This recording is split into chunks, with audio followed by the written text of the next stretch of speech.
저도 그렇게 하시겠어요. 그래도 재미있다면서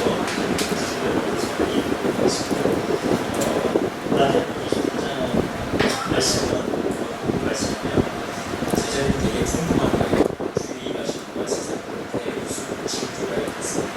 물어보셨어요. 제자들이. 그때 예수님이 하신 첫 번째 말씀은 지진이 있을 거다, 기근이 거다, 전쟁이 있을 거다, 역병이 있을 거다가 아니라요. 같이 하고 있습니다. 사람의 미혹을 주의하라. 마지막 때가 될수록 지진, 전쟁, 우리들에게 필요로 와닿는 사회 뉴스의 소식들이 아니라 마지막 때의 가장 첫 번째 징조는 적그리스도 거짓 선지자의 출현입니다. 예수님께서 그것들을 조심하는 것이기 때문에 우리는 마지막 때가 될수록 더욱더 많은 가운데 거짓 선지자, 적그리스도를 분별을 해야 될 줄 있습니다. 이단단체는 딱 두 개로 나누면 적그리스도 단체, 거짓 선지자 단체라고 항상 나누는데요. 적그리스도 단체는 뭐냐면 교주가 그냥 하나님이 단체예요. 거짓 선지자 단체는 교주를 하나님이라고 하진 않았는데 가르치는 내용을 믿고 따르다 보면 잘못된 길로 빠지는 경우에 거짓 선지자 단체 이렇게 표현을 합니다. 대표적인 적그리스도 단체는 어디가 있냐면요. 목사님과 대화하다가 사람을 통해 하나님의 교회가 있다 이렇게 말씀해 주시더라고요. 여기에 하나님은 누구냐면 우리가 믿는 영이신 하나님이 아니라 통도사 제가 다녀왔거든요. 거기 공업교주가 있는데 통도사 공업교주를 기억해요. 거기에 묻혀있는 1985년에 국수를 먹다가 부산에서 쓰러졌어요. 뇌출혈로. 그래서 병원으로 이송해서 사망한 안상홍이라는 사람을 남자 하나님으로 부르고요. 그러니까 하나님이라는 단어는 똑같은데 인격은 달라요. 믿는 하나님은 달라요. 우리는 영이신 하나님을 믿고 하나님의 교회는 안상홍을 남자 하나님 그리고 85년에 죽고 나서 여자 장길자라는 사람이 그 교세를 장악하기 시작했는데 그 사람이 장길자예요. 여자 하나님은 장길자. 그러면 근거구절이 있을 거 아니에요. 그죠? 이단들은 뭐를 놓고 자기들의 주장을 근거로 제시한다? 세상 사상이나 철학이 아니라 그냥 성경을 펴놓고 근거를 제시해요. 창세기 1장 26절 27절에 보면 이게 이단 논리예요. 하나님께서 자기 형상, 자기 모양대로 사람을 만드셨어요. 근데 뭐로 만드셨다? 남자와 여자를 만드셨다. 이게 성경의 흐름인데 이단은 이걸 거꾸로 해석을 해요. 남여로 만들어졌으니까 하나님도 뭘로 계신다? 이렇게 해석한다고요. 그래서 하나님의 교회의 남자 하나님, 여자 하나님은 왜 생겼냐면 남여로 만드셨으니까 하나님도 암수로 있다는 거예요. 남여로 계신다. 그러면 짐승도 하나님의 형상으로 만들어져야 되겠네요. 그죠? 왜냐면 짐승도 남녀가 있으니까, 그죠? 암수가 있으니까. 그러니까 이거는 성경의 본뜻을 완전히 왜곡한 거예요. 남자, 여자를 막론하고 하나님의 귀한 형상이, 하나님의 성품이 담겨있다는 의미이지, 하나님이 암수로 계신다는 의미가 아니거든요. 더구나 거기서 하나님이라고 할 때 엘로힘은 남성 명사였어요. 중성이 아니에요. 그러니까 남여로 계신다라고 해석은 언어적으로 그렇고 성경 해석적으로도 완전 잘못된 해석인데 이렇게 안상홍 중에는 하나님을 아예 안상홍이라고 믿고 따르면서 기도할 때도 예수님의 이름으로 기도하지 않고요. 너희가 이제는 내 이름으로 기도하지 않았으나 내 이름으로 무엇이든지 구하는 대로 받으리라고 약속하신 말씀대로 우리는 예수님의 이름으로 기도를 하는데 안상홍 중에는 안상홍의 이름으로 기도를 해요. 그리고 통일교는 주님의 이름으로 기도한다는 거예요. 정명석도 통일교의 영향을 받아 주님 이름으로 기도하는 거예요. 주님이라고 외치지만 머릿속에서는 새 주님을 떠올려요. 그러니까 정명석을 떠올려요. 이렇게 기도하는 용어가 달라진 거예요. 신천지는 예수님 이름으로 기도를 하지만 그 마음속에 예수의 영이 이만희 교주에게 임했기 때문에 실제로 기도를 받는 사람은 이만희 교주인 거죠. 신천지 교리 사기 문제로 조금 더 진행하도록 하겠습니다.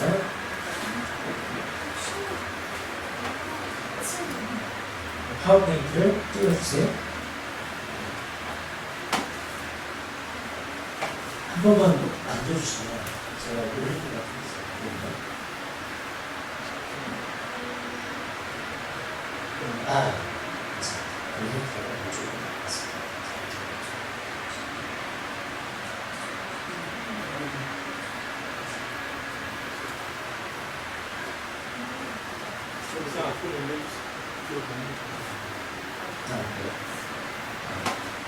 예, 여기서부터 적그리스도 단체, 즉 교주를 하나님이라고 믿는 단체 중에 대표되는 것이 안상홍, 장명수이고 오늘 이제 교리사기 조금 더 진행하는 신천지도 교주를 하나님이라고 믿는 단체예요. 14만 4천 교리가 대표적인데 아까 14만 4천은 우리가 상징적인 숫자다. 예수 그리스도를 믿는 과거, 현재, 미래를 통틀어서 남녀, 요소, 그리고 시대, 지역 모든 걸 통틀어서 예수 그리스도를 믿는 모든 사람들의 총합을 의미한다고 설명을 했어요. 이렇게 신천지는 14만 4천이 채워지면 천지개벽이 된다거든요. 그 14만 4천이 언제 채워지냐면 다음요. 2015년에 저기 숫자가 가려졌지만 15만 명이 되어요. 이게 2015년 통계거든요. 15만이 넘었으니까 새하늘새 땅으로 역사완성이 돼야 되잖아요. 그러니까 숫자가 넘어가 버리니까 뭐라고 하냐면 양과 염소, 알곡과 가라지. 그게 뭐냐면 이 안에도 처음에 14만 4천 명만 채워지면 천지개벽이 된다고 했으니까 채워지면 끝나야 되잖아요. 근데 실제 채워지니까 어떻게 되냐면 이 중에도 양과 염소가 있다.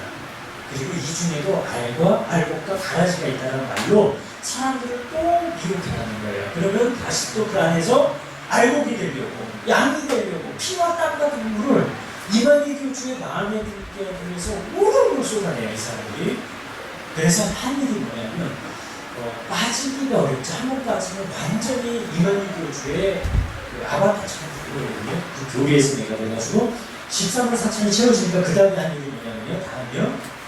시험을 치렀어요.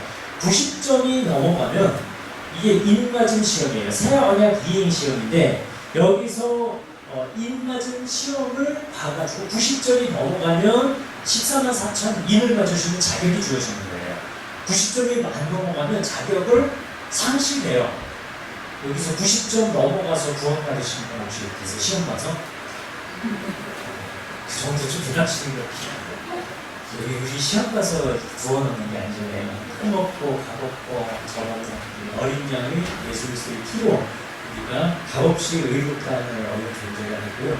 요한계시록에서도 1장에 나오죠. 우리를 사랑하사 그의 피로 우리를 모든 죄에서 사하시고 아버지와 우리 예수님께서 이 모든 이 땅의 머리가 되셨는데 그 머리가 되신 것은 힘과 능력과 권세로 되신 분이라 사랑, 우리를 향한 사랑으로 이루신 줄 믿습니다. 그래서 우리가 은혜로 구원을 받는데 이 사람들은 시험을 봐야 돼요. 그래서 90점 넘어가면 입맞은 합격이 되는 거니까 얼마나 산떨리겠어요. 그죠? 공부도 밤새도 열심히 했고요. 이날 이 자리에 나와가지고 시험을 치르는데 오와 열을 쫙 맞춰가지고 흰 옷을 딱 입고 엎드려가지고 옆에를 쳐다보지도 않고 시험을 딱 치르고 이 내는 각도까지가 이루어져요.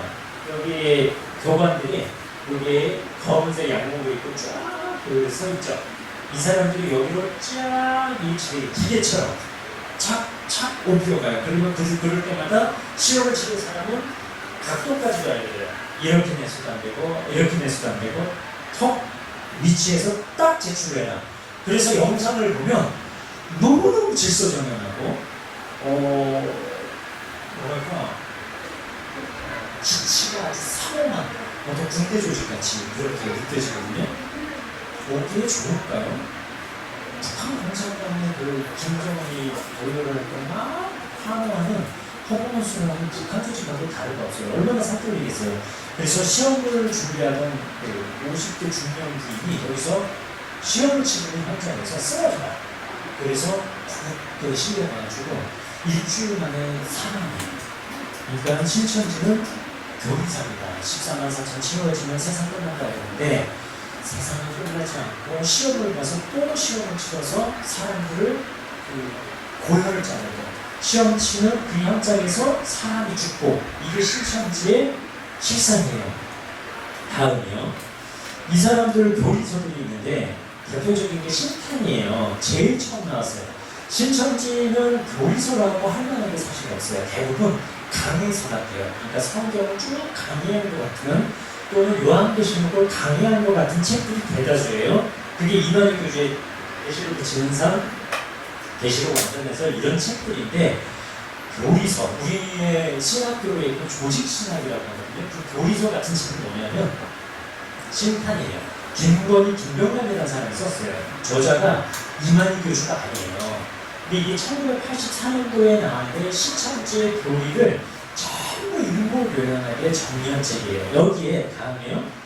종말의 때를 설명을 해요. 언제라고 하냐면 1984년 4월 14일 그러니까 어떤 시점을 1980년 9월 14일을 기점으로 해서 1984년 14일이 멸망자에게 사로잡힌 집합의 기간이 끝나는 거고 이것으로부터 전 3년간이 끝나니까 후 3년간의 세상도 끝나요.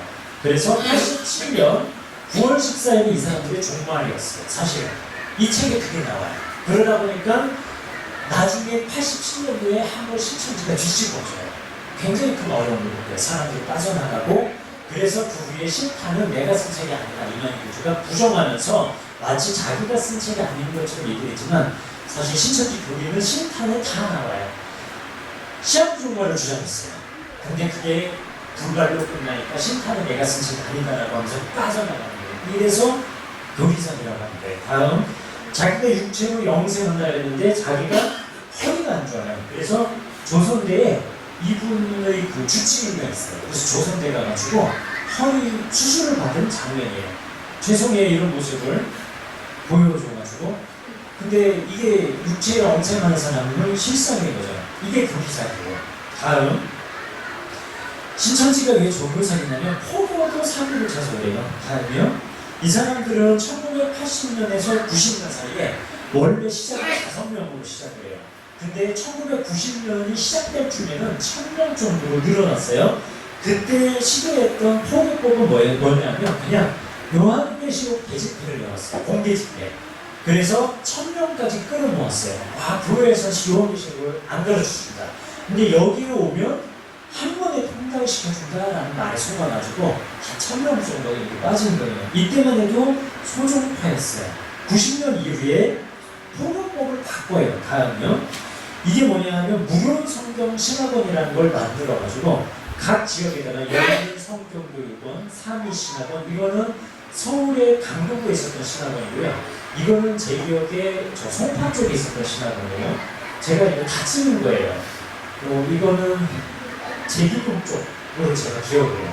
각 지역마다 성경 공부 연구원, 교육원, 센터를 열어가지고 여기서 창세기부터 요한계시록까지 딱 6개월이면 통달을 시켜준다라고 하면서 주일학교 교사들, 선생님들을 많이 미혹을 했어요.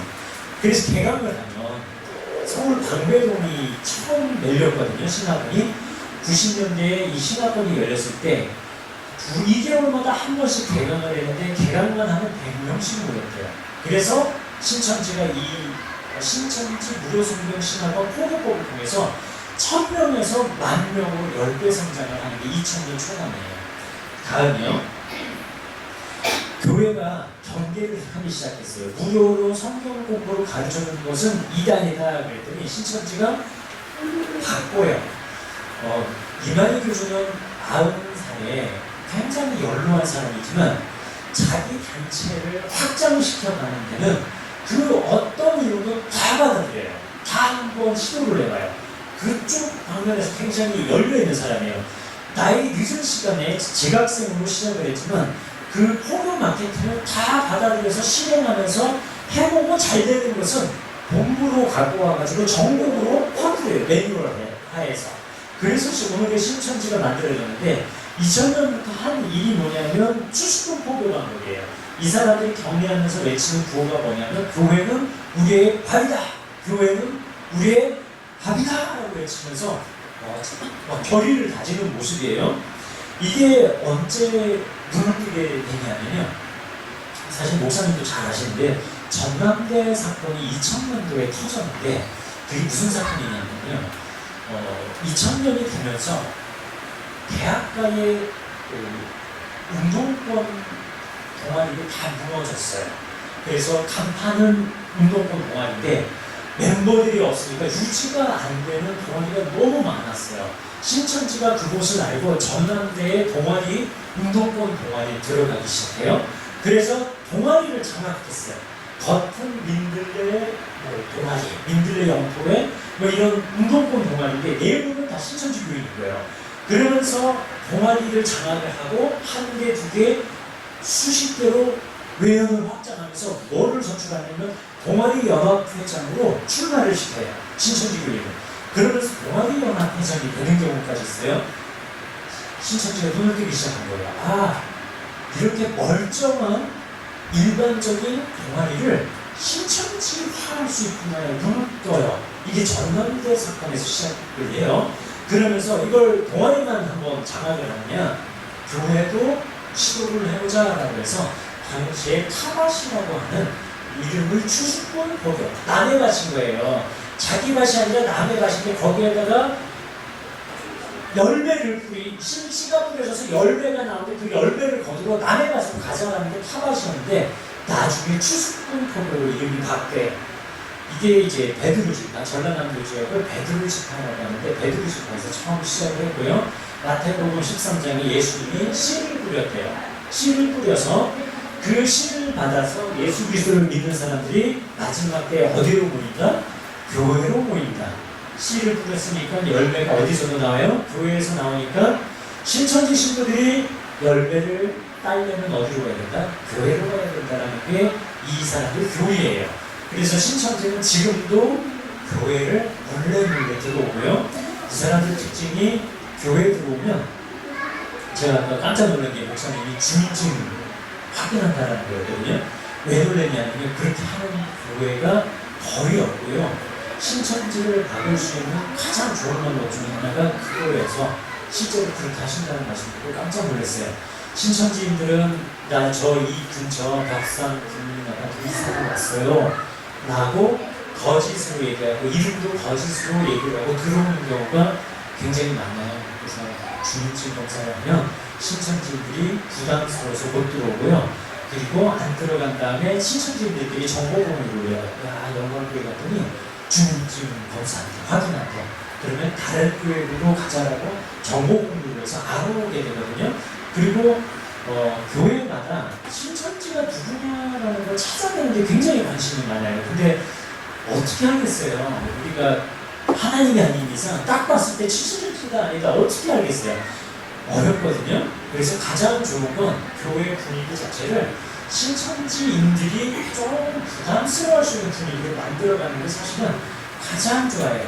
광고 때 교회 외부에서 검증하지 않은 성경 공부하지 마십시오라고 광고 한 번이라도 하는 거.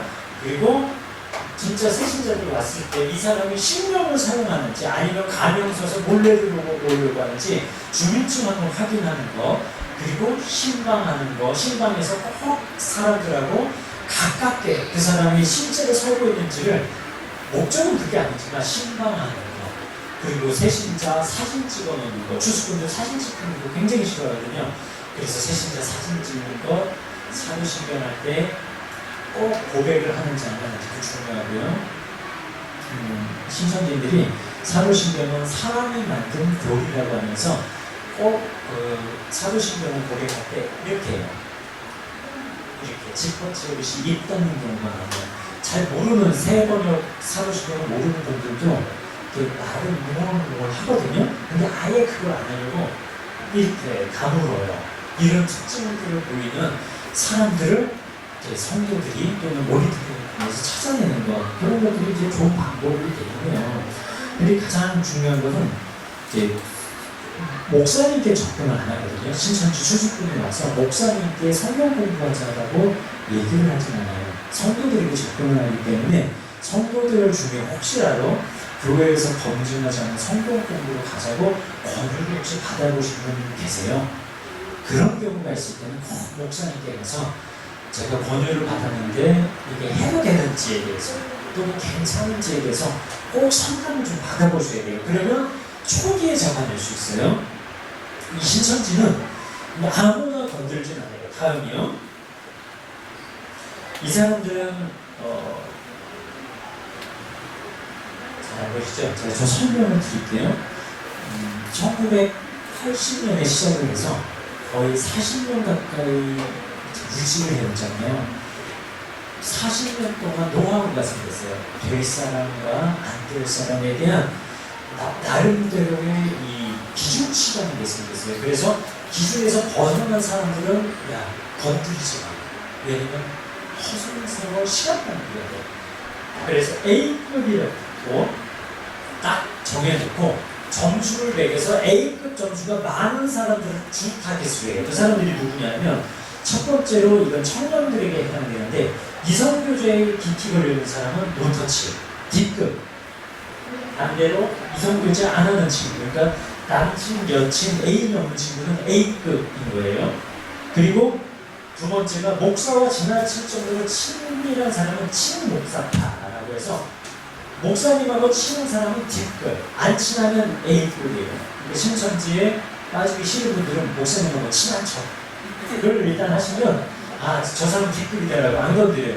왜 그러냐면 신천지에 빠뜨리려면 6개월 동안 신천지 교리를 푹 담갔다가 그냥 완전히 적셔놓고 그러고 빼야지 지 스스로 교회로 안 돌아가요. 신천지를 선택한단 말이에요. 그러려면 6개월 동안 방해받지 않는 성경 공부 시간이 확보가 돼야 돼요. 그러기 위해서 목사님하고 친한 사람은 성경 공부를 시작했다가 바로 보고가 들어가요. 그래서 허송세월 되고 시간 낭비가 되니까 아예 처음부터 목사님하고 친한지 안 친한지도 꼭 이 리스트에다가 적어놓는다는 얘기예요. 성경에 전혀 관심이 없는 사람은 신천지를 별로 안 좋아해요. 그럼 성경 공부에 이 사람이 관심이 있는지 없는지를 어떻게 하느냐, 단톡방에서 쭉 하고 성경 난해 구절들을 질문을 던지는 거예요. 예를 들어서 가인이 아벨을 죽이고 나서 누군가가 자기를 죽일까봐 무서워하잖아요. 그런 거 보니까 하나님이 아담, 하와, 가인, 아벨만 그 시대에 있었던 것이 아니라 아담, 하와 이외에도 또 다른 무수히 많은 사람을 만들어 놓았던 것 아니냐라는 이것을 이중 아담론이라고 표현을 하는데 그런 얘기를 쭉 던져서 맞아 나도 그런 게 궁금해라고 반응을 보이는 사람은 일단은 A급, 반응을 안 보이고 나 목사님께 물어볼 거야 또는 나 성경이 이건 조금 더 치를 높은 사람 성경이 족보 책이냐? 모든 사람 다 기록했는데 족보가 나오지만 족보에 모든 사람이 다 기록돼 있어요? 기록이 안 돼 있어요? 기록 안 돼 있어요. 여자 빠져있는 경우도 있고 특별히 야곱이 12 아들을 낳았는데 여자 기록이 있어요? 없어요? 하나만 나요. 없어요. 여자 기록이 아니라 한 번 나와도 그게 누구예요? 창세기에 다말 인간의 죄성을 분노하는 성경은 인간의 죄성을 폭로하고 고발하는 책이지 사람의 위임전이 아니잖아요. 그러다 보니까 꼭 중요한 사람을 기록하고 남자를 기록하는데 여자는 빼버려요. 다만이 나오네요. 지금 사고로는 도저히 분류내냐면은 다만이 나온단 말이에요. 이처럼 성경의 족보는 실제 우리가 생각하는 실제적 족보로는 차이가 있는데 중요한 사람 중심으로 기록하고 그런 걸 알고 있을 때는 성경은 족보책이 아니고 정말 중요한 사람 중심으로 기록을 하지. 그리고 아담, 하와, 가인, 아벨을 죽인 다음에 셋이 나는데 족보책에는 세세에 대한 기록도 134에 나왔다고 그렇게 기록을 하고 그 어간에 얼마나 많은 사람이 나왔을지 기록도 다 안 돼 있다는 거죠. 그리고 누가복음 3장은 족보를 거꾸로 거슬러 올라가요. 마지막 최후는 누구를 얘기하면 하나님, 아담 이후는 하나님, 아담 이전은 하나님으로 되겠죠. 그래서 첫사람은 아담, 하와가 성경적인 답변인데 이렇게 성경의 난해 구절들을 던지는 거예요. 그래서 호기심을 보이는 사람이 A급, 관심이 없으면 D급. 이단에 대한 경계심이 너무 높은 사람은 이걸 경계파라고 해서 D급으로 나와요. A급이었던 분들도 오늘 2단 강의 들으시고 D급, 신천지 입장에서 D급으로 떨어지는 날이 오늘입니다. 이단에 대한 경계심이 높아져요. 그리고 자기 신앙에 너무 취했으면 취한파, 교회에 너무 많은 걸 투자한 사람은 험금왕, 전두환이라고 해서 건드리지 않습니다. 그러니까 반대로 얘기하면 A급인 거죠. 바쁜 사람은 A급일까요? D급일까요? 바쁜 사람. 그렇습니다. 바쁘면 일단 노터치. 왜냐하면 신천지 성경 공부를 하려면 하루 2시간씩 6개월은 프로 단답할 거예요.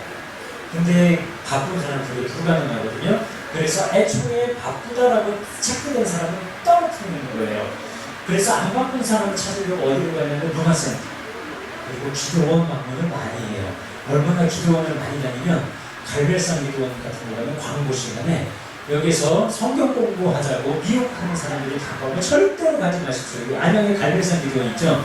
가신 분들 들어보신 적 있을 거예요. 광고도 본 적 있을 거예요. 막 붙여놔요. 왜 그러냐면 기도원 많이 다니거든요. 신천지들이. 이게 왜 그러냐면 안 바쁜 사람, 문제는 많은 사람, 성경 공부와 어떤 기도, 영적인 세계에 열정이 있는 사람은 A급이에요. 그리고 빚이 많은 사람은 좋아할까요? 신천지가 싫어할까요? 강의 들으셨어요 혹시? 네, 싫어해요. 빚 맞으면 신천지도 싫어해요. 왜냐면 빚 갚으려고 너무 노력하면서 정말 힘들게 사는 분들이 이제 대출이 많은 분들이거든요. 그래서 신천지도 대출이 많고 빚이 많으면 힘들어요. 이제 일단 제껴놔요. 장애인들 좋아할까요? 싫어할까요? 신천지 싫어해요. 너무 안 됐죠? 하나님은 정말 약한 사람, 마태복음 말씀에 그거 있잖아요.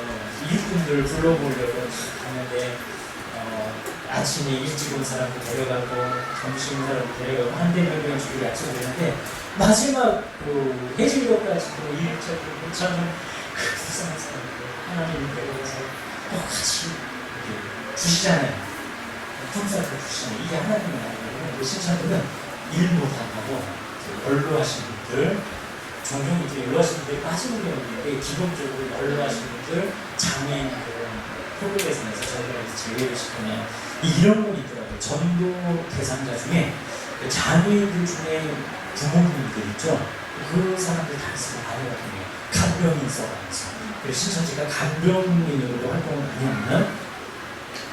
이렇게 해서 A급, D급으로 나누어서 D급은 버리고 A급만 얘네들이 될 사람이라는 거예요. 집중 투자를 해요. 그래서 제가 복싱 얘기하면 안 좋은데 이게 복싱에서 주먹을 막 휘둘다고 사람이 다운되는 게 아니에요. 딱 다운되는 지점이 있어요. 이 턱하고 이 뇌랑 연결이 여기 충격을 받으면 사람이 다운되거든요. 혹시 누가 칼 들고 설치면 도망가는 게 최고고요. 도망가다가 이렇게 직각으로 도망가세요. 기사 보니까 여성이 찔리는 위험을 피해가지고 막 가다가 틀어서 도망갔다고요. 근데 이 찔리는 놈이 여성을 쫓아가다가 이렇게 직각으로 틀어서 도망가니까 앞에 있는 사람을 죽였다. 이게 다 험악한 세상인데 만에 하나 그 사람하고 절체절명의 상황이 있다. 그러면 여기를 원인을 다해서 치세요. 그러면은 앞으로 다운될 거거든요. 다운도 뒤로 다운되는 거, 앞으로 다운되는 거 있어요. 뒤로 다운되면 일어날 가능성이 있고 앞으로 다운되는 거 그거 완전히 퓨즈가 확 꺼지는 거예요. 이상한 걸 하시면서 이게 신동복싱은 맨날 첫날 해봐야 사람 안 쓰러져요. 신천지는 쓰러질 사람이 누구인지를 자기의 40년 역사 속에서 노하우로 갖고 있는 거예요. 그래서 이 사람들은 갈 사람, A급만 모여있다.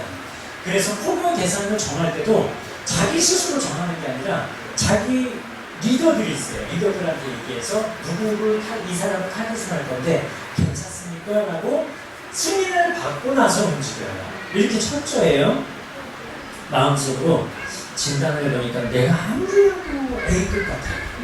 그런 분들이 계시면 마음으로요. 저 A급이라고 목사님하고 뵙고 꼭 한번 상담하시기 바랍니다. 그리고 교회는 신천지에 빠지지 않으려면 D급은 괜찮아요. 교육 안 시켜도 돼요. A급 상대로 신천지를 조심하라. 이단 문제 경계심 자극하는 그런 교육만 철저히 해도 신천지를 막아낼 수 있어요. 이 사람들의 통용법은 사기를 기초로 해요. 신천지에 빠진 딸이 있었어요. 딸이 신천지에 빠진 딸이 엄마를 미혹하는 방법을 제가 이런 방법들이 여러 가지가 있거든요. 한 가지만 설명 좀 드릴게요.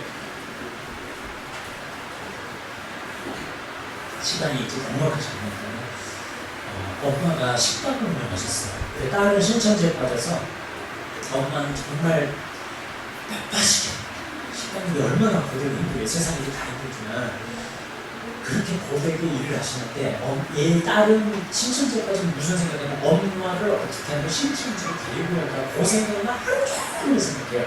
그러다가 신천지에 가가지고 신나리를 참가합니다. 제 딸이 엄마 식당으로 가서 밥을 먹기 시작했어요. 밥을 먹고 막 식당을 뒤집기 시작했어요. 배는 펴졌고 엄마가 식당에서 일하다가 너무 당황스럽고 경황이 뭐 정신이 없어서 나와가지고 너 왜 그래 깜짝 놀라고 있을 때 어떻게 할 줄을 몰라 할 때 갑자기 다른 식당에서 밥 먹던 정상적인 분이 너무너무 해주셨어요. 딸한테 막 뒹굴리고 딸한테 해가지고 나사렛 예수 이름으로 딸 아프게 된 세력을 물러가!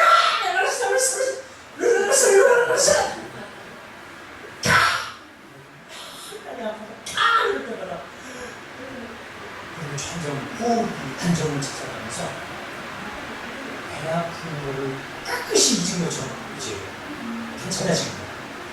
엄마가 얼마나 놀라겠어요. 그래서 지금 무슨 분 그러니까 옆에 같이 밥 먹고 있던 권사님 같은 분이 있는 자에게 이런 표적이 따르고 병든 자에게 손맛이 나리라. 우리 목사님이 신비행사를 충만히 받으셨어요. 그래서 기도하면 받는 거예요. 기도 안 하시죠? 기도 안 하시죠? 그래서 기도 많이 하는데 하실 수 있고 이제 성부신 분이 계시고 저 부천에 하나님의 보좌를 움직이는 기도라고 이상한 책 써가지고 히트를 치는 베스트셀러 작가가 있어요. 그분이 7시간 기도하거든요. 소개를 좀 시켜드리려고 했어요. 7시간 기도하는 사람을 취재를 하러 갔더니 약간 좀 자세한 거 말씀드리면 다시 갔어요. 자기가 예수님 같아요. 예배 끝나면 제자들처럼 사람들이 무릎 앉아서 거기서 무슨 설법 같은 거 하고 그리고 7시간을 지나서 자기가 14시간씩 기도를 한다고 그러고 그러는데 너무 사이비로 빠졌어요. 나라는 것 자체가 기독교적이지 않은 이상한 데로 빠졌어요. 기도만 많이 해서 그런 것 같아요. 우리는 성령과 진리로 이 균형을 맞춰야 되는데 밖에서는 아까 보셨죠? 병 낫는다라는 소식 듣고 사람들이 기도하고 병나려고 가다가 이단설교에 빠지기도 하고 밖에서는 신비체험을 하다가 빠졌고요. 문성교도 신비체험을 어마어마하게 했어요. 그래서 신비, 기독교는 신비이지만 신비가 예수님께로 가는 이 물길이 예수님께로 가는 길로 안 트여 있고 자기 우상, 자기 신격화로 가는 신비체험은 정말 위험한 거예요. 내가 교주가 될 수 있는 이도 있는 게 신비체험이에요. 그래서 흐름과 방향을 정말 조심해야 되는데 어머니가 기도 안 하니까 애가 이렇게 아프잖아요 라는 말에 푹 뽀뽀랐어요. 어머니 기도 교회 옮기려니까요. 제가 이 근처에 기도처소를 마련해놨어요. 신천지 위장교회까지 있어요. 기도처소 마련해놨어요. 4시에서 5시 사이, 3시에서 4시 사이에 식단을 안 바꾸실 때 아마도 가서 기도하세요. 네, 무슨 그래서 제가 교단도 쫓고도 이 사람이 신앙을 어디서 했는지도 아무것도 안 하고 주다 그 교회를 기도하러 간 거예요. 평일에 목사님도 뭐 알 수가 없죠. 기도하러 가는데 한 달 동안 기도만 했죠. 처음에 기도를 딸을 위해서 기도하는 거 하니까 얼마나 영적인 만족감이 있었겠어요. 그럴 때 제시하는 거예요. 기도만 하니까 힘이 없는 것 같아요. 말씀은 성령의 능력이라고 했죠. 그래서 말씀 한 구절 보고 시작할까요? 라고 하는 게 신천지 성경 공부 시작입니다. 여기서 이 엄마가 만난 사람들 중에 누가 신천지였을까요? 딸도 신천지, 밥 먹으러 와서 요리하면서 방언하면서 기도했던 신문사라고 척했던 사람 신천지, 옆에서 막 분위기 띄워줬던 여자 권사님이었던 사람 신천지, 다녔던 기도처소 위장교회. 얘네들은 방언을 부정해요. 그러니까 신천지와 JMS는 특징이 조금 다른데 JMS는 신비체험과 교육을 같이 하는 이단 사이드예요. 그래서 JMS에 빠진 사람을 깨려면 신비체험이 왜 잘못되는지, 사탄에게서 비롯되는지를 설명을 해줘야 돼요. 그리고 체험도 잘못될 수 있다는 걸 알려주지 않으면 못 빠져나와요. 내가 눈으로 본 게 있는데 막 비행기 타고 가는데 하늘에 막 구름이 K자가 막 그려진대요. 걔네들은 킹 오브 킹스가 우리 교주님이 왕 중에 왕이라는 하나님으로 하늘에 새겨졌다고. 이재용 단체 구름이 막 K자 그리는 것도 보이고 비가 오다가 이재용이 기도하면 비가 그치는 것도 기적으로 봤다는 사람도 있고 정말 떼학볕 아래 쌍무지개 같은 체험을 했다는 사람도 있고 별 사람도 있어요. 체험이 같이 가는 단체 그리고 교육하고 엮여있는 것은 정말 회심시키기 어려워요. 신천지는 뭐만 떼주냐면 교기만 떼줍니다. 그래서 이 엄마가 말씀이 능력이라고 말씀과 기도를 같이 했는데 나중에 국민일보를 보다가 신천지가 교육하는 이 순서가 있어요. 자기가 배운 거랑 똑같습니다. 그래서 신천지인 걸 알고 나왔어요. 신천지는 이렇게 포교를 해요. 그러니까 자기가 신천지라는 걸 숨기고 상대를 미혹할 수 있는 정말 수십 수백 가지의 개발법을 개발을 해서 각자에게 맞는 방법으로 포교를 해요. 인테리어 사업을 하는 분들에게는 이런 방법이에요. 인테리어 사업하는데 한때 코로나 터질 때 인테리어 사업이 꽉 하고 확장됐거든요. 성장을 했거든요. 근데 요즘은 좀 힘들다고 하시더라고요. 인테리어 사업을 하는데 힘든 분이 계셔요. 근데 그분이 동선을 갖다 신청니까 다 파악해요. 어디 가서 몇 시에 밥을 먹고 이런 거. 규칙적으로 생활을 하는 분들은 미행을 당하는 동선이 다 금방 나오거든요.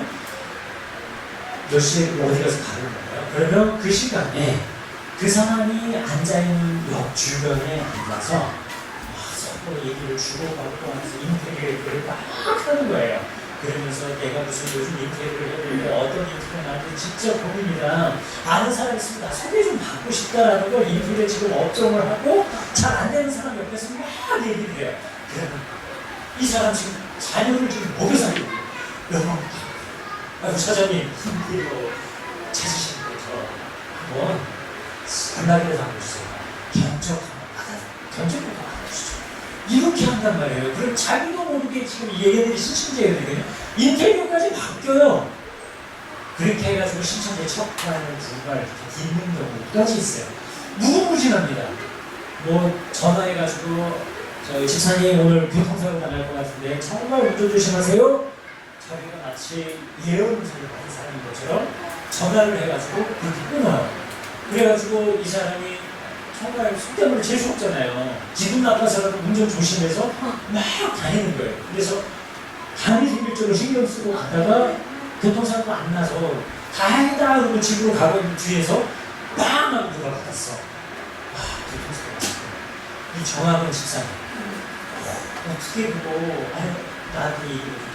내가 하나님의 음성을 듣는데 하나님이 중요한 얘기를 나한테 알려주냐고. 이 사람하고 연결이 돼가지고 성공 공부를 했는데 나중에 신천지 성공 공부를 했는데 어떻게 할까요? 예, 이거 시나리오를 갖자는 거예요. 저 사람 새벽 기도할 때 보니까 하나님 만나기를 부리고 하나님 음성 듣기를 사모해. 새벽 기도 해가지고 자기 기도는 안 하고 남성 기도 제목을 다 듣는 거예요. 그러면서 심리 체험과 하나님 음성 듣기에 관심 있는 사람은 하나님의 음성을 듣는 사람으로 다가가지고 전화를 해요. 교통사고 나갔다고. 근데 그 전에 다 작업을 한 거예요. 교회에 이런 사람이 있습니다. 그랬더니 신천지 애들이 이 사람은 그러면 그 전화로 한번 이용을 해보자. 너 A 신천지 A 신도 그 집사의 동선 파악해. 그럼 일주일 동안 미행하면서 그 사람이 몇 시에 어디로 가고 몇 시에 퇴근하고 이걸 다 파악하는 거예요. B 너 운전 준비해. 교통사고가 나면 좋은데 그날 신천지 입장에서 라면 좀 안 나잖아. 그럼 네가 가서 살짝 가서 크게 받으면 보험이 나가니까 살짝 가서 이거를 시나리오 A조, B조, C조 다 나눠가지고 미행조, 추격조, 뭐 실제로 들이받는 조 나눠가지고 세팅을 하는 거예요. 그리고 이런 방법들이 무궁무진하다고요. 신천지 사람들이 왜 빠지냐 정말 궁금해거든요. 이 시나리오에 미혹됐을 가능성이 매우 높아요. 여기에 타깃이 되지 않는 게 중요하고 타깃이 일단 됐으면 신천지가 쉽게 물러가지 않습니다. 이렇게 해서 몇 명을 모았느냐 추수꾼, 사기포교 이런 걸 통해 가지고 신천지 신도가 2000년 시작할 때 만 명이었는데 2010년 끝날 때쯤 거의 10만 명을 보여드립니다. 그리고 코로나 직전에 약 30만 명 정도로 급성장을 하고 코로나 직격탄 맞고 지금 한 20만이 조금 안 되는 걸로 원래 정확한 통계는 연초에 늘 나오거든요. 코로나 전까지 2020년 1월까지만 해도 총회에서 자기의 자산 부동산 가치 5천억 해가지고 신고를 30만 육박하는 걸 이렇게 보고를 했는데 지금은 통계가 정확하게 안 나왔어요. 대략적으로 그래요. 신천지, 이래서 종교사기라고 하는 겁니다.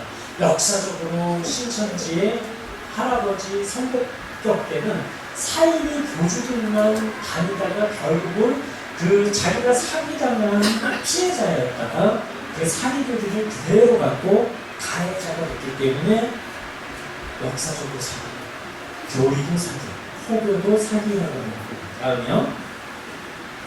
이단 사기 막으려면 어떻게 해야 되는지 다음이요.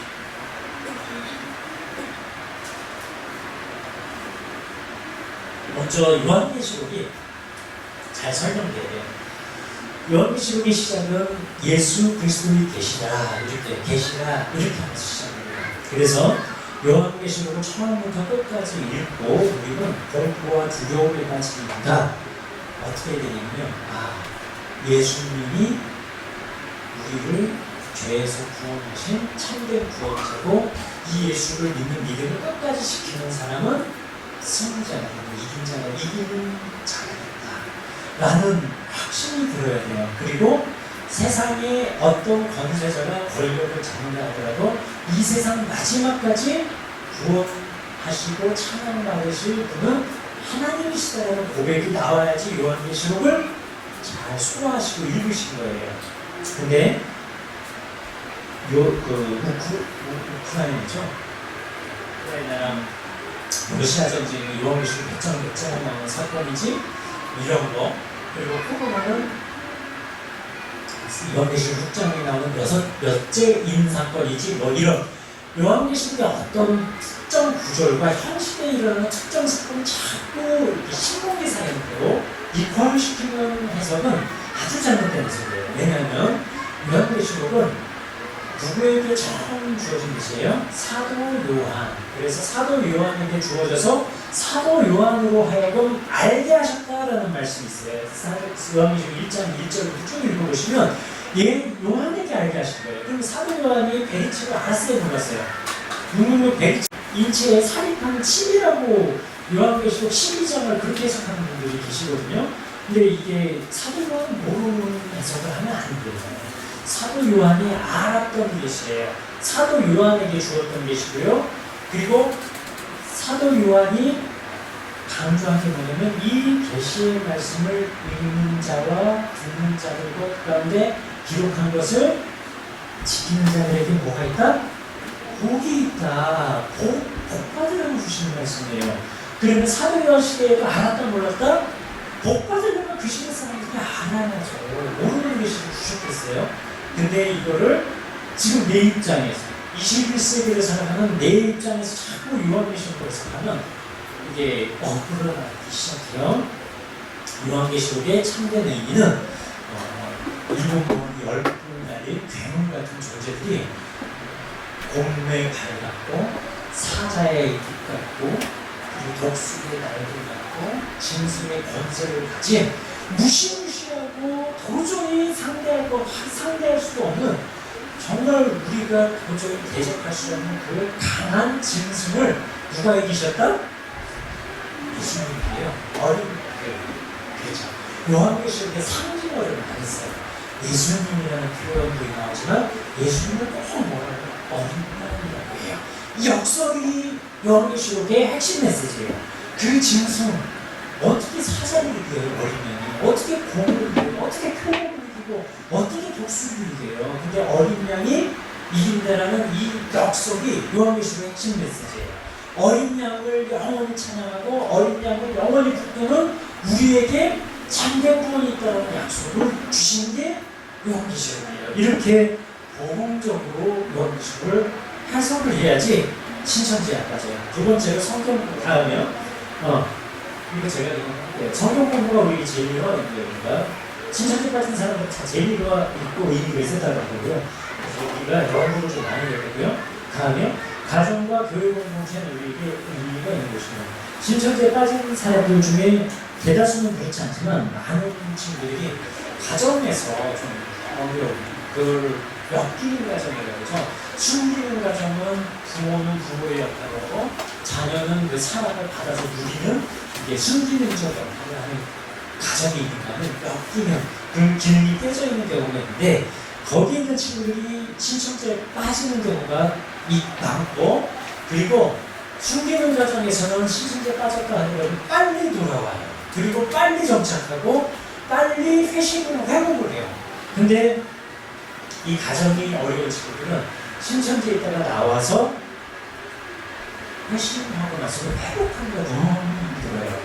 그래서 신천지에 있다가 나와가지고 다시 돌아간 아이들이 있어요. 그 친구들에게 너 왜 다시 돌아가냐 그러면 내가 신천지에 있다가 나왔는데 누가 내 손을 잡아주고 누가 나를 도와주냐 이러면서 사입이라 하더라도 나를 도와준 신천지에 돌아갔다라고 하는 친구들이 더 있어요. 이 친구들은 가면 절대로 못 나와요. 왜냐면 이건 사입인 줄 알고 내가 그냥 이건 조직이니까 난 이 속에서 사입이 오명을 갖고 가더라도 같이 가겠다라는 거예요. 이런 애들은 진짜 못 나와요. 우리에게 다음에 교회에 대한 사랑이 있는가? 지금 이게 가장 어려운 시대거든요. 넷플릭스 같은 데 보면은 드라마에 교회는 다 청호적이고 이기적이고 그리고 되게 이기적인 사람들만 나오는 것처럼 비춰져요. 요즘 DP라고 새로 오픈한 드라마에 거기서 보면 이제 교회 다니는 사람이 위선적인 모습 보이고 오징어 게임도 그렇고 영화 길복순 그때 보면 특히 그 블루리라는 드라마 보면 교회 다니는 사람들이 가장 이중적으로 보여져요. 그러면 사람들 신부들이 많아요. 그 교회는 다 그런 것처럼 비춰지거든요. 여러분들에게 교회에 대한 사랑할 수 있는 마음이 있으세요? 이게 제일 어려워요. 열왕기상 2장에 보면 진짜 엄마와 가짜 엄마를 가리는 솔로몬의 지혜가 나오거든요. 가짜 엄마는 죽여 살아도 갈라자라는 게 가짜 엄마고 진짜 엄마는 도저히 그럴 수 없는 그래서 차라리 당신을 아들이라고 하면서 넘겨줘요. 갈라낼 수 없는 거예요. 근데 신천지를 비롯해서 이단 사이들은 교회를 칭찬하는 이단은 아무도 없어요. 무조건 분열시키고 무조건 갈라내려고 하는 게 이단들이에요. 이단들이 들어와서 하는 일은 교회를 갈라내는 겁니다. 그럴 때 막을 수 있는 성도들이 누구냐면 정말로 교회에 대한 사랑이 있는 분들, 교회는 그리스도의 몸이에요. 그리고 건물이 아니에요. 그럼에도 불구하고 우리가 이 건물을 아끼고 존귀하게 여겨야 하는 이유 중에 하나는 건물은 그 반영을 하거든요. 그 건물은 우리들의 마음을 담는 그릇이 되거든요. 그래서 건물을 또 무시하면 안 돼요. 이 교회 안에, 영광 교회 안에 교회에 대한 사랑이 넘쳐서 누군가가 들어와서 교회를 비난하고 목사님을 몰래 함상하고 할 때 그래도 교회가 희망이야. 나의 엄마, 아빠를 대하는 마음 또는 나의 자녀의 약점을 대하는 마음으로 영광교회를 부르고 기도를 해주시면 좋겠어요. 마지막으로 인생을 걸만한 가치가 있는 일이 뭔가 신천지에 빠진 애들을 제가 한 50명하고 인터뷰를 해봤어요.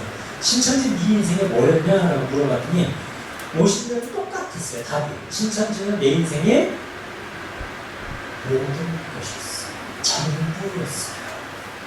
그냥 인생은 다 갖다 바쳐도 아깝지 않아. 내 몸이 부서져야 함시는 인생의 모든 것이었어요.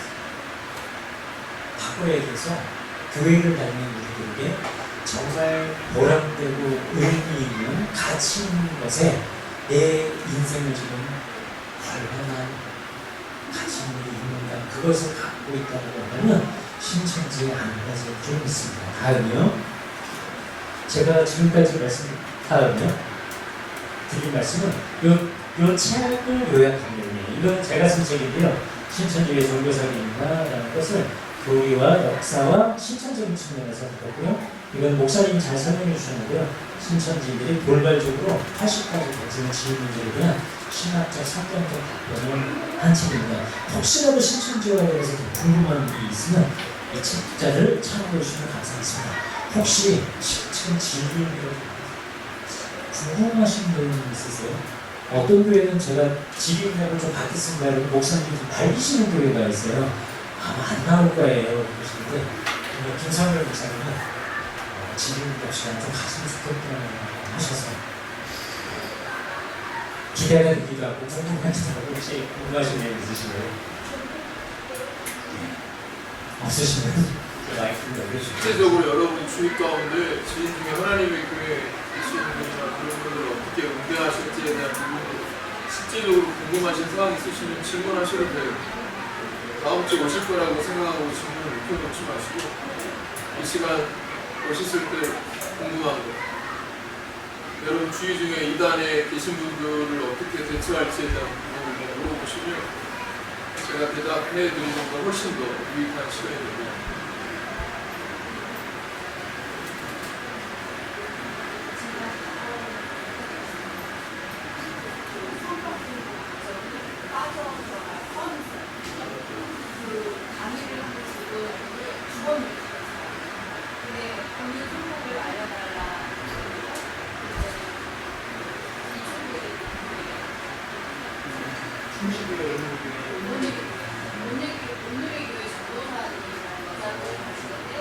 굉장히 머리 끝부터 붙이나가지고 우아하게 엄청 붙이나게 나타나는데 다른 분을 찾아서 같이 들어보는데 1년 과정에 공부를 하거든요. 근데 제가 딱그 A급인 거예요. 오늘 들어보니까 제가 A급이었더라고요. 너무 알아서 우리 교회에서 공부에 관심이 있어요. 뭔가 우리 문화를 있었어요.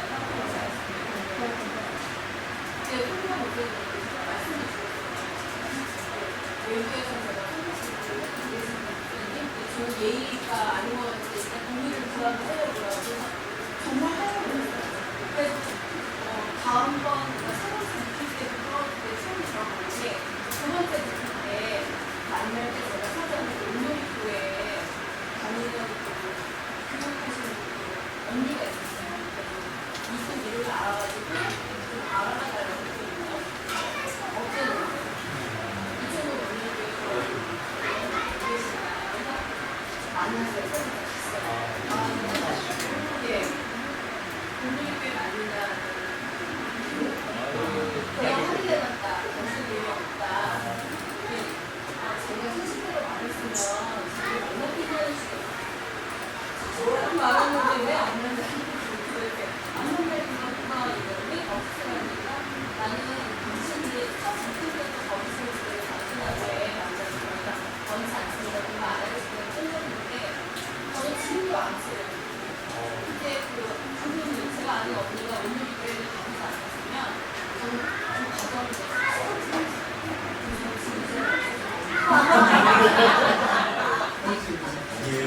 안 받으셨을 것 같아요. 이렇게 주전주전 확인을 하시잖아요. 됐고 이런 분들은 안 빠져요. 예, 정말 제일 잘 A급 맞으시죠? A급인데 확인을 하는 거고요. 굉장히 어려웠는데 신청해서 내가 오늘 교회 다닌다는데 오늘 교회는 좀 확인을 하고 이 소속이 어딘지를 물어보고 신학을 어디서 했는지 이런 거 교단 소속이 어딘지 물어보는 사람 제일 싫어합니다. 신청해서 예, 확인하는 사람은 그냥 털어내라 해요. 그렇게 떨어졌을 겁니다. 맞아요. 예. 제 친한 동생이 교회를 다닌다 해서 그런 것도 했는데 나중에 보니까 하나님의 교회였어요. 근데 제가 하나님의 교회와 저희 이단적 교회를 비교해서 이단이야 라는 것을 정확하게 구분해서 말해줄 수가 없었어요. 왜냐면 제가 그 하나님의 교회를 알지 못하고 그렇다고 해서 걔는 그 교회를 다니면서 너무나 많은 의리를 받고 있고 정말 너무나 막 근데 그 안에 깊이 이렇게 들어가 있는 거예요. 근데 이제 남편이랑 시어머니랑 내가 잡는 교회를 다니시면서 필요하니까 그냥 감옥에도 안 다니고 이렇게 있는 상태더라고요. 그래서 제가 이제 무슨 이렇게 교회를 다녔을 때 전도를 하니까 나중에는 하나님의 교회라고 이제 설명해서 알게 됐거든요. 근데 그때 제가 어떻게 말해줄 수가 없었어요. 네. 근데 걔는 하나님을 너무나 이렇게 존경하고 있었고 그 안에 이제 그 신앙을 잊고 싶어 하는 애였어요. 근데 그걸 제가 구분해주지 못했었던 거가 하나 있었고 또 하나는 지금 이제 제 친구 아는 부부가 신천지라는 걸 알게 됐는데 그들은 이렇게 묵상스럽게 신천지 안에서 막 지금 우리가 얘기한 것처럼 그런 거를 이렇게 통역을 어떻게 되는지 모르겠지만 우리한테 신천지에 대한 그런 것들을 피력하거나 이러지 않고 주로는 그냥 그 안에 교회만 있는 있고 그렇다고 해서 본인들이 신천지라고 막 얘기하지도 않고 어떤 어떤 피해를 보고 있는 어떤 그런 사례들도 아닌 그냥 머물고 있는 그런 신천지의 교인이었어요. 근데 그들한테도 제가 그 신천지는 정말 그들도 알잖아요. 사회적으로 신천지는 나쁘다 하니까. 근데 그들한테도 제가 안 돼. 그 안에 위험해. 빨리 나와야 돼. 라고. 그들은 더 안에서 위험한 걸 못 느끼고 있거든요. 근데 제가 구분해주지 못한 거예요. 안 돼. 어떻게 해야 돼. 이렇게 하는 그 어떤 방법론을 알 수가 없었어요. 그럴 때는 제가 어떻게 성경적으로 둘이 이렇게 같이 이렇게 대입할 수도 없고 그럴 때는 어떻게 외면해야 되는지 그냥 모른 척하고 말아야 되는지 그런 것을 난감했어요. 이제 또 아는 절친한 분들 중에 이제 하나님의 교회 교인이고 신천지에 있는데 그거를 외면하는 게 맞는지 성경을 갖고 싸워야 이렇게 약간 토론을 해보고 싶은데 하는 게 맞는지 여러 가지가 좀 궁금해져요. 이게 전문가의 영역이 있고 우리가 할 수 있는 영역이 있어. 일반 성도들이 할 수 있는 영역인데 전문가의 영역은 뭐냐면 성경을 놓고 신천지 같은 경우는 배도멸망 구원, 요한계시록 실상 같은 그들의 독특한 교리가 있거든요. 그걸 깨줘야지만 나와요. 그걸 깨기 전까지는 세상 어떤 논리들이 나오지 않는지 이게 근데 집사님이시죠? 직접 연구를 해서 그들을 사랑하는 마다 한번 공부를 해볼 수 있는 영역이기도 하고요.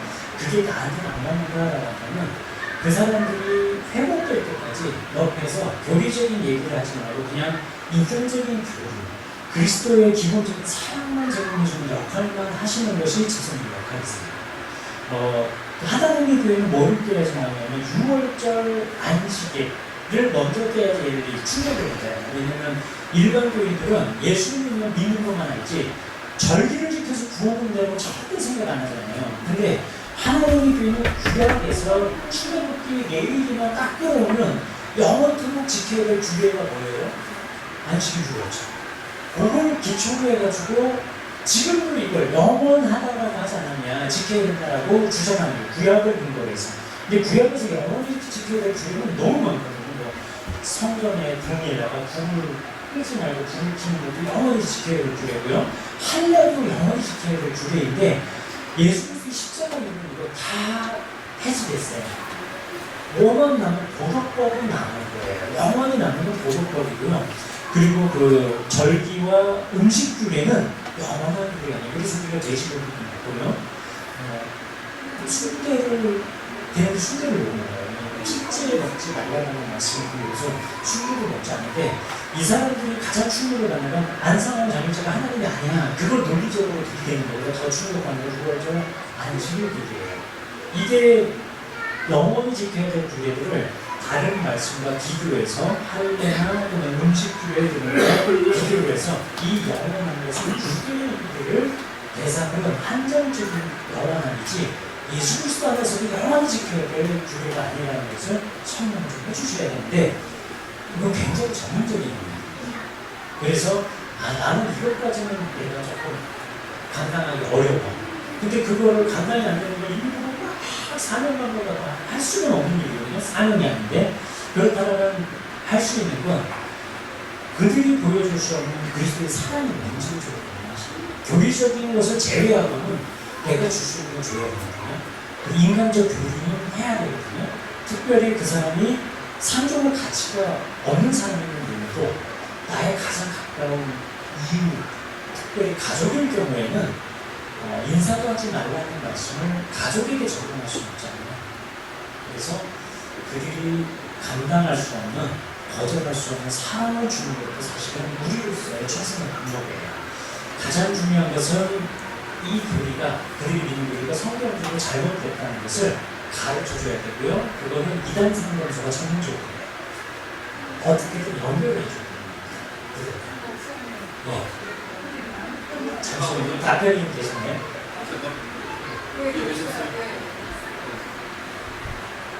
제가 모사님이 그러시니 제가 잠깐만 설명할게요. 우리 권춘자 모사님 남편분이 목사 출신으로 오랫동안 공부하시다가 이렇게 오랫동안 계셨는데 최근에 신천지에 빠지셔가지고 남편분이 신천지에 지금 80대가 넘으셨는데 신천지에 들어가 계신 상태예요. 그래서 권사님께서 직접 남편 나종삼 생각나실 때 조금 이따 기도하겠지만 나종삼 씨에 대해서 질문 하나 드려보고 싶대요. 권사님 크게 말씀하세요. 질문하세요. 후원이 없다고 그래서 제가 남편하고 시민들이 일반 사람하고 시민들이 안 하고 남편하고 시민들이 안 해. 성적이 그래서 그냥 하고 뭐라고 그런 걸 써서 원래 이 논문을 잘했어요. 논술 이용했어요. 논술 이원이셨대요. 논술이 여기였는데 우리 잘 써요. 신천지에 가서 글도 잘 써요. 그래가지고 이런 문제에다가 나한테 가져와서 읽어보라고. 그래, 우리들은 아주 구원을 못 받고 자기들만 구원을 받는데 그래서 예수 이름으로 구원을 받지 무슨 이만희도 구원을 시켜주냐고 제가 그러고 성령의 조직적으로 세례 요한도 예수님을 의심이다. 그래요. 그래서 천당을 못 간대요. 말도 안 된다고 세례 요한이고 천당 못 가고 누가 가느냐고. 그래서 안 들어오라고 예수의 이름을 못 가잖아요. 저보고 우리에게 그 많은 선지자들이 예수 이름 없이 호흡을 해주고 십자가에 바꾸어주고 천당을 못 가려고 천국을 지금 이제 예수 이름으로만 우리는 구원인데 구약의 백성과 어떻게 구원을 하느냐라는 것인데 그것이 히브리서 11장 200장이거든요. 히브리서 11장에 설명이 있어요. 일부가. 왜냐면 모세가 애굽의 부활을 그리스도와 누릴 수 있는 영화보다 더 같이 있지 않은 곳으로 그리스도와 누리는 영화를 더 같이 있는 것으로 생각해서 애굽의 부활을 어렵다는 표현을 지어보시죠. 이 말씀을 근거로 해서 구약의 백성들은 오실 메시아를 바라보는 믿음으로 구원을 받는 예수가 중심이죠. 구약도 마찬가지입니다. 히브리서 11장 말씀 보여드립니다. 그리고 우리도 앞으로도 영원토록 구원자를 누르면 구원 얻을 이유는 예수 이외에는 없어요. 그것이 우리가 믿는 구원이고요. 신천지는 그러면 왜 자꾸 구약을 얘기하냐면 구약의 시대별 구원자론을 얘기하고 싶으세요. 노아도 그 시대의 구원자였잖아요. 노아 말을 들어야 구원을 받은 거고 모세도 그 시대의 구원자였잖아요. 그리고 여호수아도 그 시대의 구원자였고 예수도 그 시대의 구원자였다. 그러니까 시대가 바뀌었으니까 구원자가 다시 오른다라는 게 이제 신천지 교리예요. 논리예요. 그럼 모세가 자기를 믿어서 구원받냐라고 한 적이 없어요. 노아가 자기를 믿어서 구원받는다고 한 적이 없어요. 구원은 예수는 내 이름으로 당신의 이름으로 구원받는다고 명시를 했어요.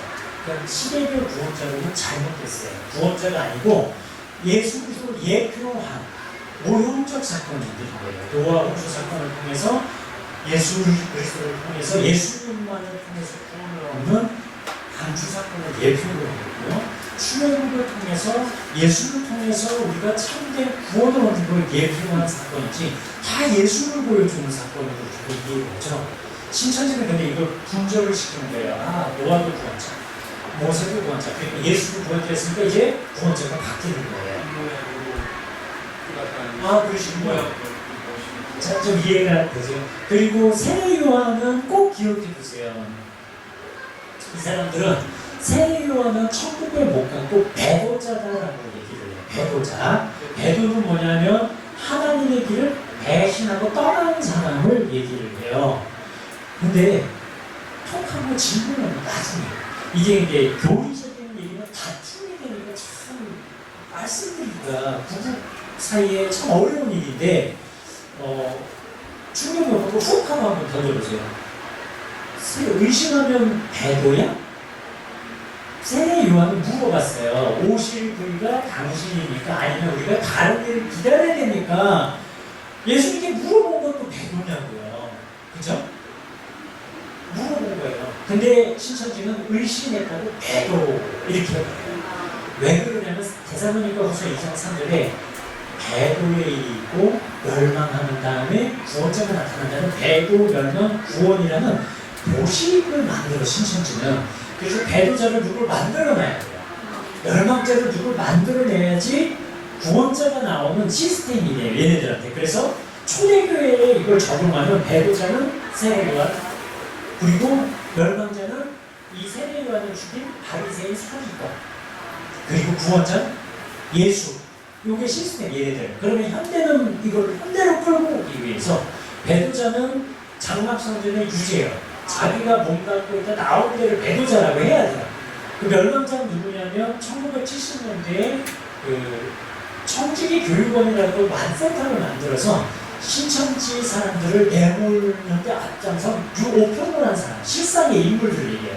그리고 이 모든 역사 속에서 하나님을 배신하지 않고 이기고 나와서 승리한 이만희, 유재열, 이만희, 이 순리거든요.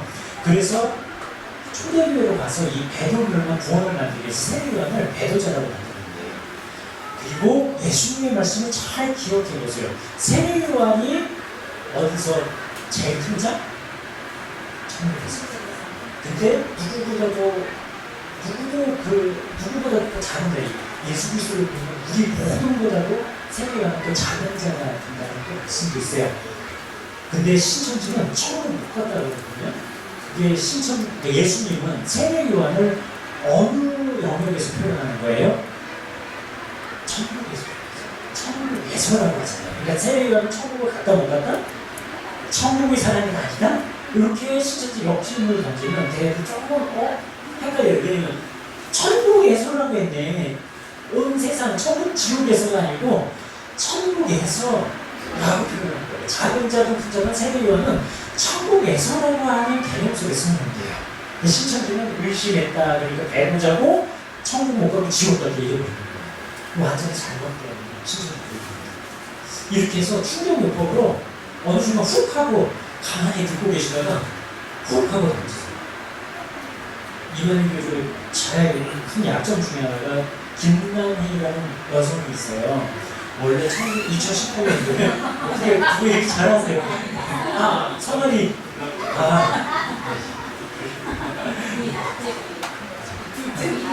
지금 교인 성도분하고 아무 관계가 없지만 이만희 교주에게 유천순이라는 부인이 있어요. 본부인이 있는데 본부인 놔두고 김남희라는 여성과 한 10년 가까이 그냥 같이 동거하고 살았어요. 그리고 그 사람을 만민의 어머니라고 거의 신칭을 추앙을 했어요. 그러다가 2018년도에 양자가 깨져요. 뭐가 재산권 문제로 싸움이 나가지고 깨져가지고 배도자로 내몰아요. 이게 너희 신천지 실상입니다. 당신은 이거 싸움이 나서 어떡하죠? 괜찮아요? 싸움이 나니까 정말 궁금해서 이런 게 해결된다. 신천지로 가겠다라고 하면서요. 천국에서 천국에서 세례관이 큰 자든 작은 자든 천국에서인데 이게 지옥 가는 얘기냐 이렇게 되시는 분들이 헷갈려 할 수 있는 질문이에요.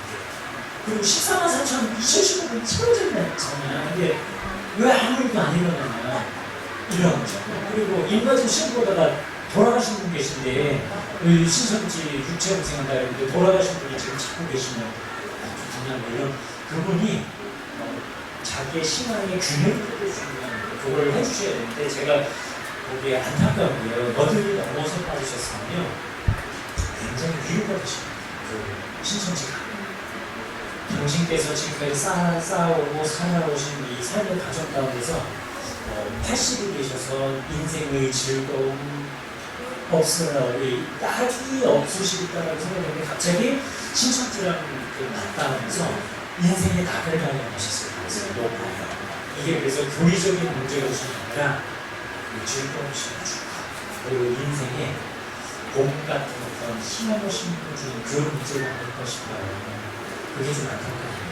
그래서 사실은 그런 아버님이 그 마음을 위로해 주시고 어떻게 생각감이 생기셨습니까? 그 부분을 잘 찾아서 그걸 좀 해보세요. 예. 그게 제일 커요. 그러시군요. 9시간 대신에 이제 기도 시간이죠.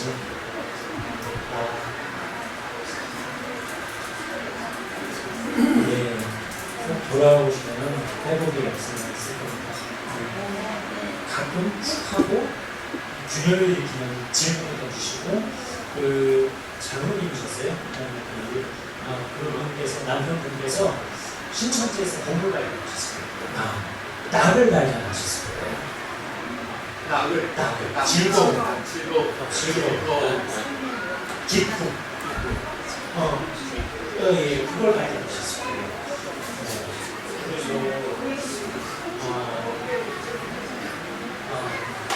그래서 그거를 이해를 해줘요. 그게 기쁨이 되구나. 여기서도 그 기쁨을 누리지 못한다는 그 생각이 들면 회심하기 너무 어려우시죠. 안타까웠습니다. 기도하신다고 하니까요. 목사님 인도하래 나중에 또 기도를 해주시는 분이 있어요. 혹시 질문은 목사님 질문 가까운 한 가지 질문만 그래서 마지막 질문인 것 같아요. 예. 크게 한 번만 해주세요. 사실 그 언론이나 미디어에 비치는 사실 교회의 그런 이미지들이 굉장히 사실 뭐 자극적인 소재로 사용되고 그렇지 않습니까? 예. 지난번에 넷플릭스 신천지 사태가 있었을 때도 주변을 돌아보면 그들 안 믿는 자의 입장에서는 신천지나 그냥 일반 교회나 큰 차이를 안 두더라고요. 저는 이제 거기는 사입이다 라고 일가를 했지만 안 믿는 자 입장에서는 똑같고, 그리고 지금 그런 사이비 교단들이 이렇게 추수꾼들을 심어서 저희 일반 교회들을 이렇게 해짓고 또 망가뜨리는 그런 작업들을 굉장히 많이 하는데, 저희는 그냥 사이비니까 그냥 무시해라 이렇게 소극적으로 대응하는 게 맞는지도 사실 궁금하고, 혹시나 그런 사이비 안에 저희가 오히려 이제 거기는 인권적인 문제, 그리고 범죄 이런 것들이 세금 탈루 이런 문제들이 많잖아요. 그런 것들을 적극적으로 좀 해결하려는 움직임이 혹시나 있는지, 그런 노력이. 왜냐하면 그들도 결국에는 종전에는 일반 교회에서 주님의 사랑을 발견했던 분들이고, 근데 그 분들을 그냥 저희가 그 사람들은 사입이니까 무시해 그냥 이렇게 방치해두고 내버려 두는 게 진정으로 저희가 믿는 사람의 도리인지, 이런 것들이 굉장히 궁금하더라고요. 그래서 이게 결국에는 사이비도 다 정치권이랑 이렇게 로비 이런 것들이 다 맞닿아 있어서 그걸 해결을 못하는 건지, 그런 정책적인 노력을 왜 부족한지 좀 궁금했어요, 개인적으로. 그래서 그런 적극적인 움직임이 있다면 일반 교회 사람들도 오히려 그런 구명운동이나 그분들을 원래 저희의 교회로 데리고 오는데 일조할 수 있지 않을까, 좀 그런 역할에 대해서 좀 고민을 했었습니다. 예, 어려운 고민이시겠다고 질문인데요. 그 신천지 입장에서는 그들도 일반인 입장에서 신천지를 공공한 종교단체라고 하지만 그래서 이제 코로나가 큰 역할을 하는데 그래도 좀 구분을 해준 게 신천지 그러면 일반인들이 봤을 때 사입이다라고 하는 입장은 사실 좀 강합니다. 그래 거기서 더 나가서 신천지나 이런 거는 비슷하지 않냐라는 비난은 여러 가지 이제 교회와 관련된 범죄 소식 때문에 문제가 터지는데 그것은 결국 우리가 풀어야 돼요. 아마 주님 오시는 날까지 풀어야 될 숙제가 아닐까 생각합니다. 내가 본성이 약하잖아요. 근데 예수 그리스도를 믿는 내가 공동체를 누리는 게 교회잖아요. 그럼 그 교회 공동체는 완벽하지 않아요. 죄성이 같이 묻어있거든요. 그거를 얼마나 상호간 경제와 또 서로 기도와 분주함으로 하나님 나라를 가져가고 빚어갈 수 있는 성화되는 하나의 숙제가 우리에게 좀 남겨 있습니다. 어려운 문제이고 평생 풀어야 될 숙제를 가지고 있고요. 또 한 가지는 신천지를 우리가 우리 정치숙금 전반에 가지고 할 수 있는 방법이 있을까라는 부분인데요. 그건 신천지 연구도 하셔야 되고요. 한 분들은 한계가 뭐냐면 신천지는 우리처럼 교회로 쑥 들어올 수 있는 구조가 아니에요. 미장교회를 가더라도 누구로부터 소개를 받아가야지 들어갈 수가 있고요. 그리고 센터도 마찬가지고요. 아까 이렇게 센터 과정 직전에 이제 그만두신 집사님이신데 누구 소개로 연결해서 가요. 그리고 교회를 가려면 이렇게 지문을 찍어서 들어가야 돼요. 그러니까 우리는 굉장히 매우 폐쇄적입니다. 그래서 직접 들어가서 그들이 하는 수식금 통보를 우리가 할 수 있는 것은 6개월 동안 성경 공부를 끝내야 되고 그리고 그 안으로 등록을 해야 되니까 6개월을 성경 공부를 하고 등록을 해서 그 안으로 해집고 다닐 사명감을 가지고 있어요. 필요합니다. 그것은 현실적으로 저는 효율적이지 않고 불가능하다. 그 질문을 드린 거는 일반 그 성도들은 그 역할을 못 하기 때문에 저희가 이제 교회 전체 측면에서 그런 역할도 필요하지 않을까라는 생각이 들었습니다. 왜냐면 저희 일반 성도들 못 하니까. 공격적인 차원에서 생각할 수 있는 사실 효율적으로 따지면 그 열성과 그 전략을 갖고 일반 성도나 시민들에서도 적용하는 게 사실 더 많은 효과를 가질 수 있고요. 그리고 신천지가 가장 압박받은 사건이 뭐였냐면 청춘 반환 소송인데 작년까지 좀 있었어요. 해소를 하긴 했는데 그게 뭐냐면 신천지 내가 사기에 속아가지고 10년을 다녔다. 직장도 그만두고 근데 되돌아보니까 사기더라. 내 잃어버린 청춘을 벗어내달라는 손해배상 청구 소송이 일명 청춘 반환 소송으로 제기가 됐어요. 그게 사실 이겼어야 돼요. 1심에서 이겼어요. 근데 정치적인 그걸 제가 따지는 건 아니지만 실리적으로 뭐냐면 1심 이기고 정권 바뀌고 나서 패소했어요. 대법원 가서 패소했어요. 그래서 뭐 제가 의도적으로 얘기하는 게 아니에요. 2심 들어가 있어요. 2심이 아니라 2차 소송이 들어요. 2차는 누구냐면 1차 들어갔던 사람이 지고 나서 2차로 나도 사기당했다. 내 청춘 돌려달라고 소송을 제기했는데 이런 게 이겨야 돼요. 결국 이겨야지 신천지가 상당히 압력을 좀 받을 수 있을 것 같고요. 그리고 좀 안타까운 얘기지만 박원순 전 시장 시절에 신천지가 코로나 사건이 터지면서 거기가 법인이 취소가 되는 일이 있었어요. 근데 지금 반환을 일이 있어요. 쳤어요. 법에서. 소송을 통해서 복권시켰어요. 이런 거.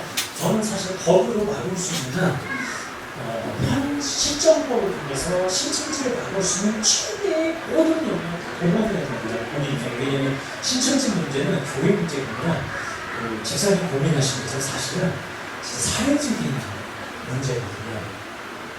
종교사입니다. 그래서 우리들이 할 수 있는 방법을 조금씩 찾아간다면 우리들이 터전 속에서 발견할 수 있는 뭔가는 있지 않을까 싶어요. 이걸로 좀